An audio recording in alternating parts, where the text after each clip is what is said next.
महाराज जी, अगर नाम जब चलता रहे परंतु इस जन्म में परमात्मा की प्राप्ति न हो तो क्या अगले जन्म में वहीं से शुरुआत होती है? ऐसी कल्पना क्यों करते हो? पहली बात तो ऐसे हमारे करुणा निधान प्रभु का नाम जपे, फिर ये बात आगे के लिए रखे कि पता नहीं इस जन्म में कल्याण होगा कि नहीं, ऐसा सोचे ही क्यों? अगर किसी अपराधवश, चूकवश उसका जन्म होता है तो महाभागवत होकर ही जन्म लेगा। जितना उसका भजन है वहीं से उसका भजन प्रारंभ होगा।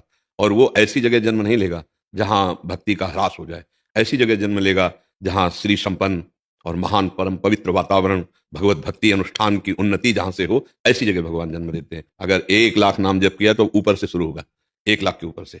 महामहिमा में भगवान ऋषभ देव जी के पुत्र भरत जी महाराज भगवान की प्राप्ति के लिए परिवार राज्य सबका त्याग करके गंडकी नदी के पावन तट पर भजन कर रहे हैं।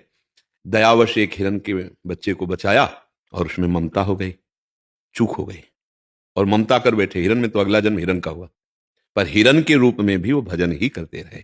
अविनाशी भजन का ऐसा प्रभाव कि हिरन के रूप में भजन में जो त्रुटि हुई थी भरत जी के रूप में, वो पूरी कर ली और अगला जन्म ब्रह्मबोध संपन्न महापुरुष ज्ञान की 5वीं भूमिका में जड़ भरत जी के रूप में प्रकट हुई। वहां कोई साधना नहीं करनी पड़ी।